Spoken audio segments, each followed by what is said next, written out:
Coach, just to talk about the first game against Sweden, the 4-2 loss, a lot of power play opportunities both ways. What were your thoughts?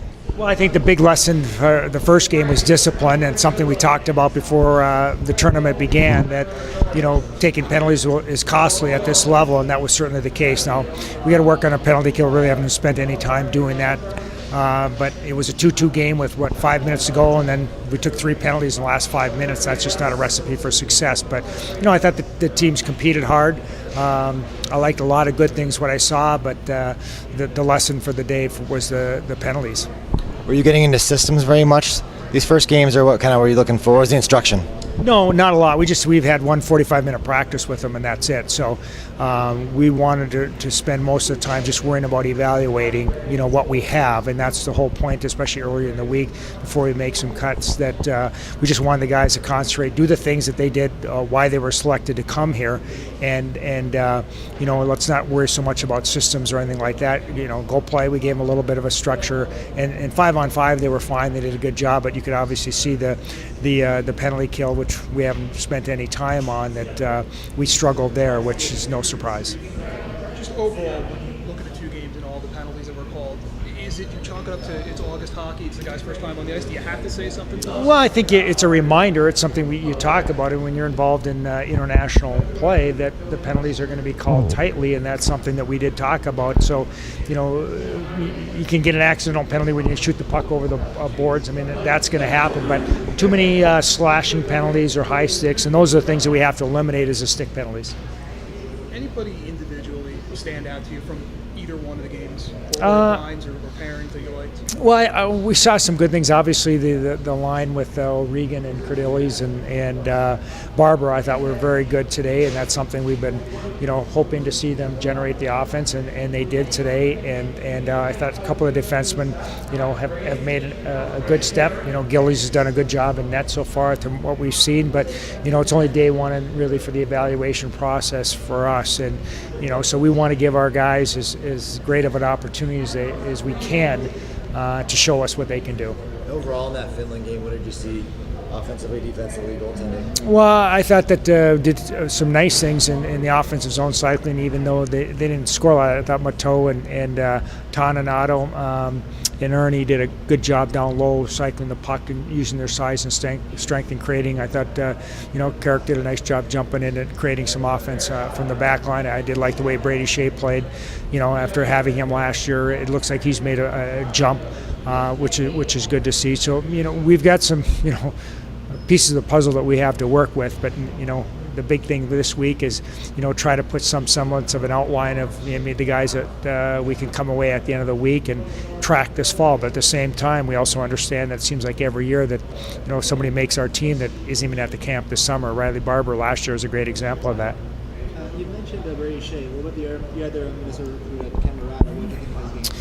Well, he does, when he has the puck, he does some great things. There's no question that he has a high IQ. He's a 95, and you can tell it's his first year here and first time in this environment.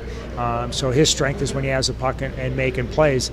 How it all shake out for him remains to be seen.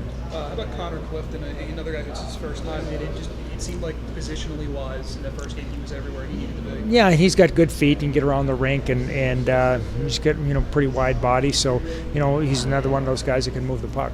Did you like what you saw from him, though? Yeah, I did. I don't have, like I said, it's one day, so some of these guys I don't have a great, feel for, because I hadn't seen a whole lot of them up until here this week. So really, as much as you want, you want to try to reserve judgment for a couple days, and some guys are going to adjust real quickly, and some guys might take a day or two. What did you think of the Finland top line? How do you think? Pretty talented, but you know what? At the same time, to be honest, I was concentrating on our team and not worrying about even who else was even on the ice for Sweden or Finland, because I'm worried about our guys right now and trying to evaluate our personnel. But obviously that when you're evaluating, maybe you're not worried about matchups, and so if you're playing a real game, you're going to try to make sure you have certain guys on the ice against a talented group like that. You touched on Gillies a little bit. Could you just talk about all 4 goalies, because you got to see all of them in some form or fashion today? Well, I thought all of them made some real good saves. You could, some of the guys have been here before. Stolars was here last year, and Gillies. You can see that they've got a little bit of that veteran poise, and as opposed to Olsen and Demko. But I think we have a good group to work with. Obviously, they have big shoes to follow. What do you think of some of the smaller puck movers like Carrick and D'Angelo and Brazil? How do you think of their games? Well, they're noticeable. Like any team, you're only going to be able to have so many of them because you have to have your mix of size and strength on that back line too. So that'll be the big thing is, which ones are the smaller guys that you want to take to match up with some size. So there are a handful of guys that were here last year, and you were here last year Yes. as well. Do you see a big difference in what they presented last year to this year? Yeah, I think that's one of the things for me is why I wanted to be here last year, because I had a pretty good idea I'd be coaching, so I wanted to go through the process. It gave me at least a better feel for what the 94s. Now, you don't have the same feel of the 95s, but having seen this camp last year in the 94s, it gives you a little bit familiarity, and also it's nice to see the growth in kids, not only at their game, but physically. I mean, looking at a kid, Seeloff was a great example to me how I think his game is really growing from last year to this year, whereas last year he was just Mr. Rough and Tough, but he still has that element of his game, but it looked like his puck skills are much improved this year compared to last year. Now your son has a medal from this event. Does Yeah. that fuel your fire to get one? Well, I think that we're all pretty competitive, and that's ultimately the goal is to come away with a medal. But we understand this is a long process, and just want to take the process one step at a time and do the best job we can in evaluating our pool of players, and so we would come away from the end of the week have a better idea what we feel players can and can't do. Also, as the fall rolls around, to maybe add to the pool and ultimately, figure out who the top, 27, 28 players are we're going to have in camp before we head to Sweden. Now, do you have an idea of what you'd like your team to consist of in regards to makeup, and you're trying to fill those slots, or are you just letting that fall into place as the players? Well, I think you have an idea of how you like to play the game, but at the same time, you have to try to dictate based on your player pool as well. So, we want to let this week, the process move along. Obviously, we like to play like Americans like to play aggressive on their toes, and that's the way we like to play, and that's where I like to coach as well. And I think our staff all feels the same way. So what we want to be able to do is try to find guys that can play the way we want to play, but also if we have to maybe change a little bit based on our personnel, we'll have to do that as well. It seems like versatility is always an important factor in building teams like this for short-term tournaments. What is that you're looking for?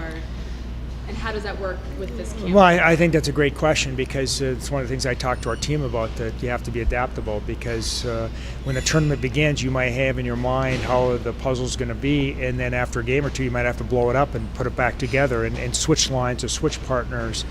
Somebody might get injured, so that's all part of it. So I think you have to have enough players that can do multiple things. You can't have, I don't want to hear guys that say, well, I don't know how to kill penalties. You know what, you may have to, or you have to have enough guys that maybe you can shuffle some different players on power play if need be. So you have to have enough players on your roster that can do different things. So when you have to move some pieces around, you're able to do it. Don, can you talk about Jimmy Lodge? He's the only guy who didn't get in today. I guess he got hurt last night. Yeah, I mean, I feel bad for the kid. It took him about 24 hours to get here. I think he got in at about 5 in the morning. I think he played 20 seconds and got hurt, and so he lasted one shift. So, he's done for the week. But like we told him, I mean, you're still a candidate.